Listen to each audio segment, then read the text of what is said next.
Akhir bulan kemarin, Honor ngeluarin 2 handphone baru sekaligus. Ada Honor 8A buat entry level, sama Honor 10 Lite buat mid-range. Yang Honor 8A kan sebelumnya udah gue bahas. Nah, sekarang giliran Honor 10 Lite. Bisa dibilang Honor 10 Lite salah satu smartphone yang punya warna gradasi gak nyakitin mata. Maksudnya nggak terlalu nabrak sama warna lain. Perpaduan warna biru sama putihnya, atau yang disebut sky blue ini, punya kesan elegan waktu dipegang. Kalau dibandingin sama warna gradasi di HP lain, gradasi di Honor 10 Lite ini emang lebih kalem, nggak terlalu girly. Apalagi di bagian frame dual kamera, sensor fingerprint, dan juga tombol-tombol di sampingnya dibuat senada, alias matching sama warna bodinya.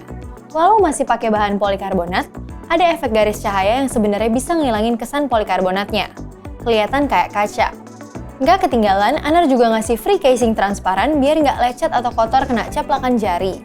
Kalau di bagian depannya sih sama kayak kebanyakan handphone zaman sekarang. Bentang layarnya 6,21 inci pakai panel IPS dan resolusi Full HD+. Terus ada poni kecil buat rumah kamera selfie yang support face unlock.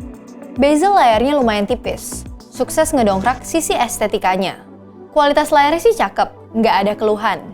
Dan sama kayak yang pernah gue bahas sebelumnya di video Honor 8A.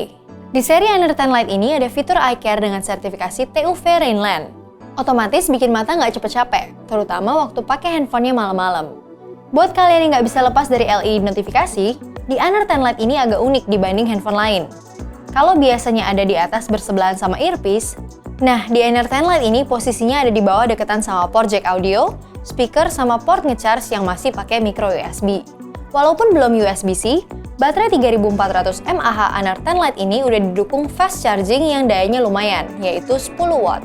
Jadi pas ngisi dari kondisi baterai kritis sampai penuh rata-rata cuma makan waktu 2-2,5 jam. Buat daya tahan baterainya sih cukup oke ya. Dites pakai PCMark bisa tahan sampai 6 jam lebih. Fitur-fitur penghemat baterai di MIUI 9 berbasis Android 9 Pie sih udah pasti ada di sini. Kayak power saving mode sama ultra power saving mode. Selain itu, Honor nyediain performance mode buat ningkatin performanya. Hasilnya lumayan efektif waktu gua coba tes pakai Antutu. Sebelum diaktifin cuma dapat 130 ribuan. Nah, pas fitur ini aktif, skornya naik jadi 141 ribu. Lumayan kan naiknya? Cuma resiko pas performance mode aktif bikin baterai jadi agak boros dibanding pas nggak pakai. Gue saranin sih pakai mode performance kalau mau benchmark aja. Kalau main game nggak perlu dipakai, karena Honor 10 Lite ini udah didukung GPU Turbo. Fitur GPU Turbo ini bakal aktif otomatis. Tapi biar lebih optimal lagi, sebelum main game bisa diaktifin dulu mode Game Acceleration, biar makin ngebut. Terus juga aktifin Do Not Disturb biar nggak ada gangguan notifikasi. Overall, gue ngerasain pengalaman main game di Honor 10 Lite asik-asik aja. Gue coba main game PUBG Mobile bisa pakai grafis HD sama frame rate-nya high. Main Asphalt 9 juga lancar pakai grafis high quality. Cuma ya gitu, efek-efek motion blur-nya nggak kelihatan di sini. Oh iya, kelupaan bahas spesifikasinya. Honor 10 Lite ngebawa prosesor mid-range terbaik buatan Huawei, yaitu Kirin 710, yang dipaduin GPU Mali G51MP4. Konfigurasi RAM sama memori internalnya masing-masing 4GB plus 64GB. Kalau kurang bisa ditambahin micro SD yang pakai slot SIM 2 alias hybrid. Sekarang kita lanjut bahas kameranya. Honor 10 Lite ini punya 2 kamera belakang dan 1 kamera depan. Nah, asiknya kamera depan ataupun belakang ini udah didukung kemampuan AI. Resolusi kamera depan 24 megapiksel, aperture f2.0, pakai lensa wide.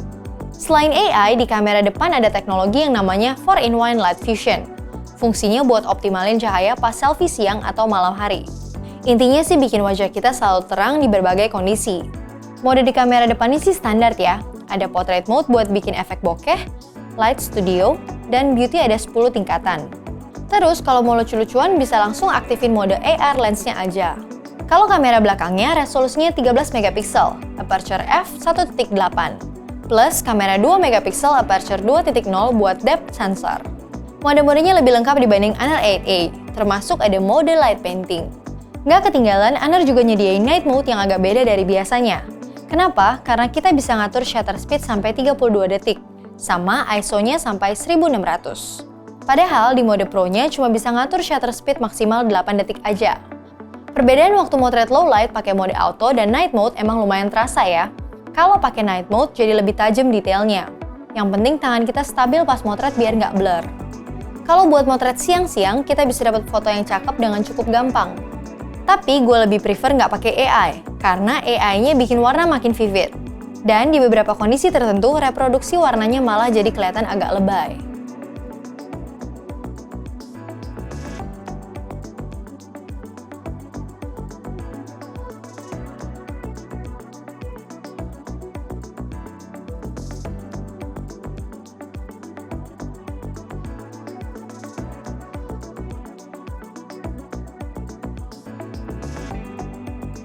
Segitu dulu video kita kali ini. Terima kasih buat yang udah nonton dari awal sampai habis, dan sampai jumpa di video selanjutnya. 1, 2, 3. Segitu dulu video kita kali ini. Terima kasih buat yang udah nonton dari awal sampai habis, dan motor.